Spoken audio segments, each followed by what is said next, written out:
Hello and welcome back once again, everyone. Thank you for joining us for this episode of S.A.L.T, sharing and learning together. We want you to know that this activity is carried out by the students of Oriental Theological Seminary, in particular the Master of M.Div-2 students and Master of Arts in Clinical Counseling 1 students. This is a part of our course requirement, and therefore kindly take note that this video is strictly for educational and awareness purposes. I am Danilo, and I am the host of this session. And joining me today are two wonderful friends. Allow me to introduce them to all of us. First of all, we have Miss Pongyu A. Konyak. She is currently pursuing her Masters of Divinity in the second year. And along with her, we also have Mr. Arno King. He is also a student of M.Div-2. This evening, they will be sharing their insights from the studies that they have done. And yes, it's a pleasure to have you both here, and we really hope that this will be a meaningful conversation. So in this episode of S.A.L.T, we will be discussing the topic of homosexuality.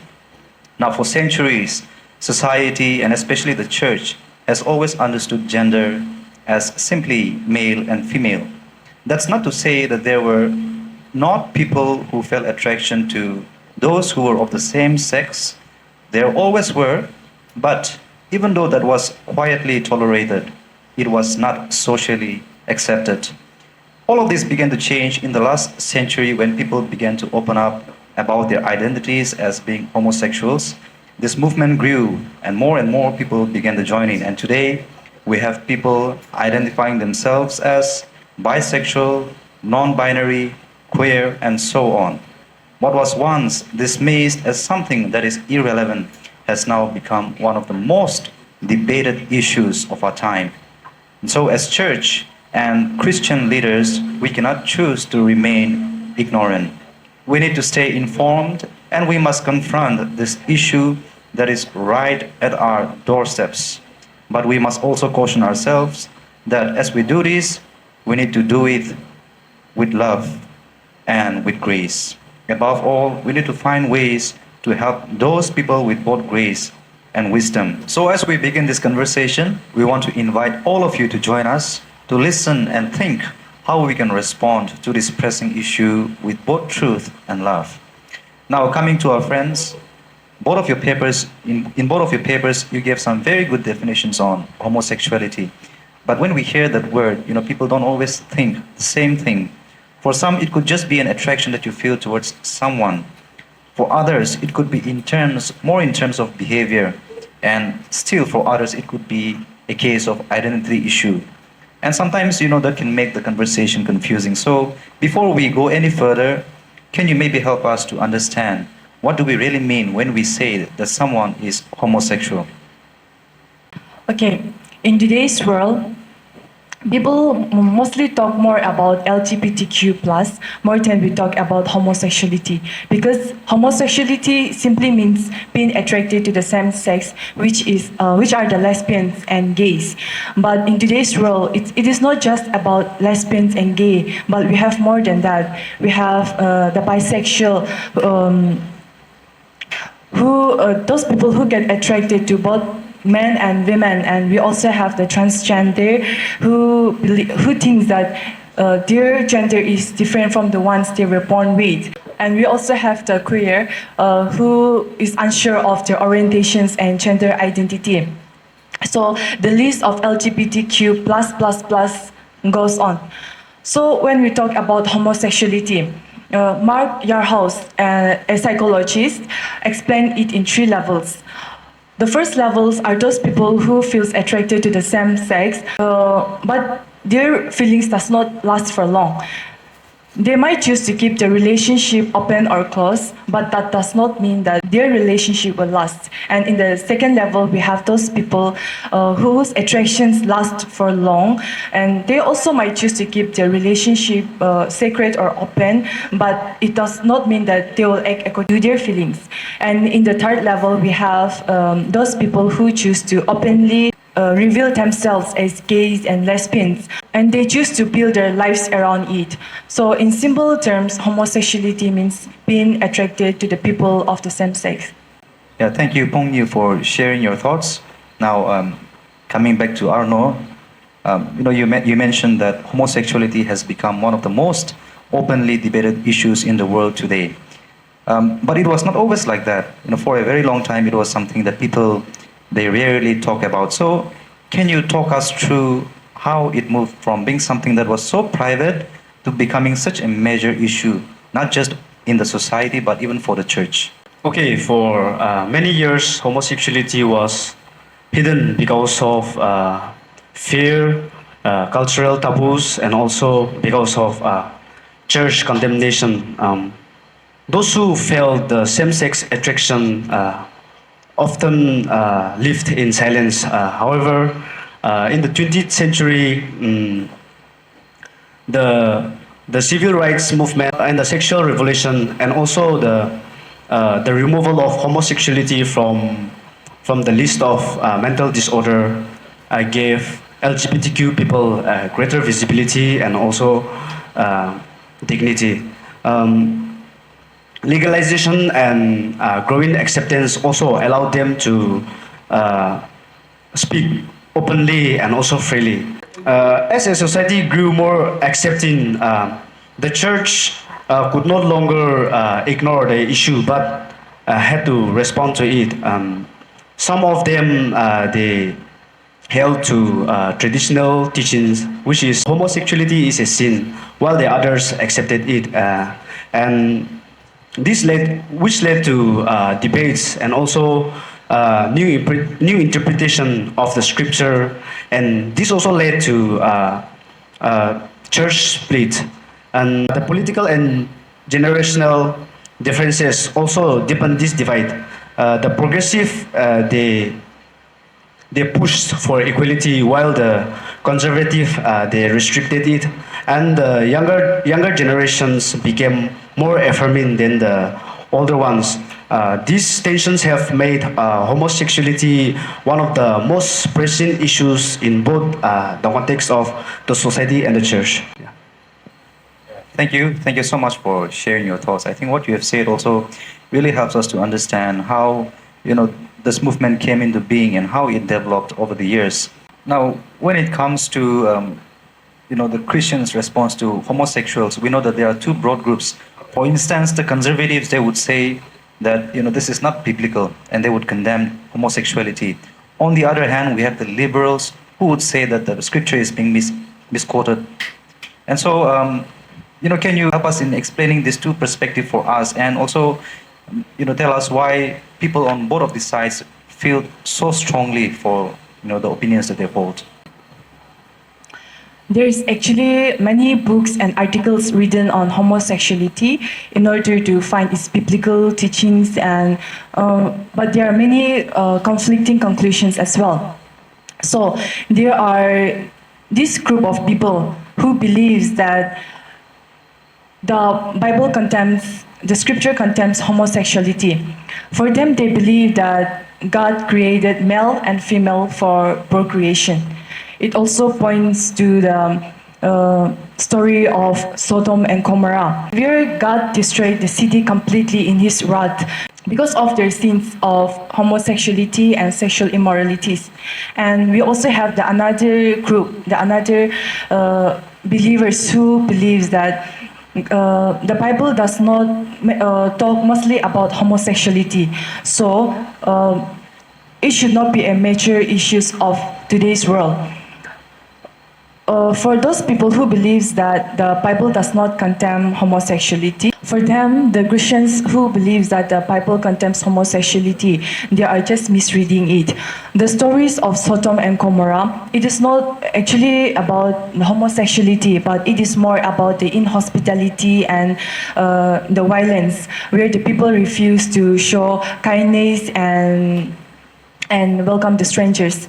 So these interpretations has a great debate between the scholars and the believers, and which still continues in today's world. When we go to the scripture, we must also be careful, and we must interpret it in such a way that is faithful to the biblical accounts. Right, coming to another aspect of your paper. When we talk about the causes of homosexuality, there are many causes. Some would say that it's due to environmental causes. Some would say it could be due to the way that the person was brought up, and others would say that it is even biological. So, can you help explain some of this perspective to us? Yeah. Okay, for a long time, people have searched for answer to what causes homosexuality, but there is no single reason that explains it clearly. Researchers generally agrees that it is developed through a mixture of different influences. Some points to biological factor such as genetics and hormonal changes during pregnancy, or even differences in their brain, which may shape same-sex attraction from their very beginning of life. And others highlight psychological factors where personal experiences, early relationships, and also emotional development in childhood and teenage years can also play a role. Along with this, environment and also social factors like culture, friendship, and a wider community also influences the people. In the end, most of the experts believe homosexuality does not comes from one cause, but from a mixture of biology, psychology, and also environment working together in shaping a person's identity in a unique ways. All right. Thank you. Just to follow up with that question, you mentioned something about homosexuality being inherent, like biological, and I think a lot of people would find that statement controversial. So, would you like to share your thoughts further on that? Like, do we have any evidence to support that view? Okay, though there is no concrete evidence, but according to my findings, there is possibility. Why? Because studies suggested that genetics may play a role. A person sometimes may inherit a tendency towards same-sex attraction, as seen in research on twins. Even before birth, exposure to certain hormones in the womb can shape the development of the brain in a ways that influence later sexual attraction. Yeah, thank you, Arno, for sharing those thoughts, and thank you for clearing that up. Now, when we talk about people who are homosexuals, we know that they go through a lot of abuse, from verbal abuse to even physical abuse, and there's a lot of stigma and stereotypes associated with people of this with such kind of sexual orientations, and for sure life must be very difficult for those people. So would you like to share some of the struggles that homosexuals they go through on a regular basis? Well, there are many struggles that homosexual people have to go through, but then some of the views could be their emotional instability. They often struggle from depression, anxiety, and even suicidal thoughts caused from the stress from the society. Where the society tends to neglect, reject, and discriminate, and also criticize them. They also struggles from their relationship with the people around them, depending on how they keep their identity. For the people who keep their identity secret, they often struggles from the fear of being discovered by their families or friends. And those people who keep their identity open, there's a possibility that they will struggle from or may have effect in the relationship with God if they don't realize the difference between homosexual behavior, which is sinful, and homosexual attraction, which is just a feeling and which is not a sin. So if they are not able to differentiate these two, then there is a possibility that they might feel guilty later in life and have effect in the relationship with God. Okay. Yeah, thank you. Just to bring the discussion a little closer to home, um, we want to also know what the situation is like in our own context. We know that ours is a very, kind of, yeah, of course we are progressing, but we're still a very conservative kind of society. And so the situation here, it's much different for homosexuals, especially when we compare it to the West and other parts of the world. So can you tell us how, as a society and as a church, we view and we respond to homosexual people in our midst? Okay, the LGBTQ people are often faced with criticism, discrimination, and also discrimination within the community, and they are also rejected within the family and their society as well. As our tradition doesn't support it, but with globalization, education, and also internet exposure. The younger Nagas are becoming aware of the LGBTQ. Still, many LGBTQ individuals face stigma, marginalization, and also silence in their families and communities. But in urban areas like Kohima and Dimapur, there are small but growing spaces where the LGBTQ Nagas are becoming more visible and also finding supports. However, in the rural village, the topic remains unspoken, and people may experience fear of rejection if they come out of it. And for in the church context, most of the churches are of the view that homosexuality is a sin and does not encourage it. But however, they added that they should not be excluded from the society or community, but we should counsel them with love without endorsing the sinful behavior. And in the context of the society, some of them are against homosexuality, stating that it is totally against the cultural norms and they should be given proper counseling. But few individuals or the younger generations, they support it. They further states that they should not be discriminated, but we should regard them as our own. Yeah. Okay, thank you. What you have just said also goes on to show that, this issue, it's not a theory that we are discussing. It's very real and it's here in our midst. And I think that is also why we need to find ways how to respond to this issue. So would you like to tell us, from a pastoral counseling approach, how do we help people who are struggling with those kind of problems, and how do we help them in finding healing and acceptance without feeling condemned or pushed away?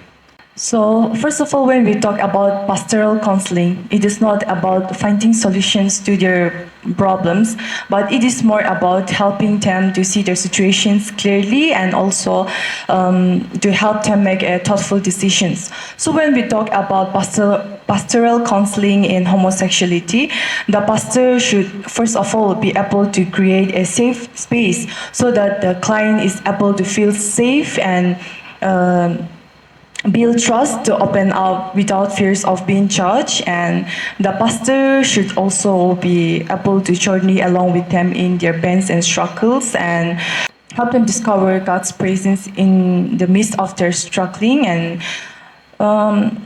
the pastor should also be able to share with truth, but sharing truth with love and compassion so that their emotions are not hurt and they are able to reflect deeply on God's love.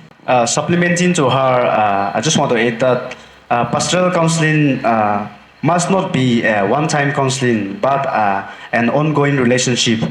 There should be follow-up meetings and also spiritual mentoring and small group as ways of ensuring that the counseling continues to grow in faith, and this consistent presence also shows that the church cares for the person as a whole and not merely as a case to be solved. Yeah. Yeah, thank you. I think those were very helpful suggestions.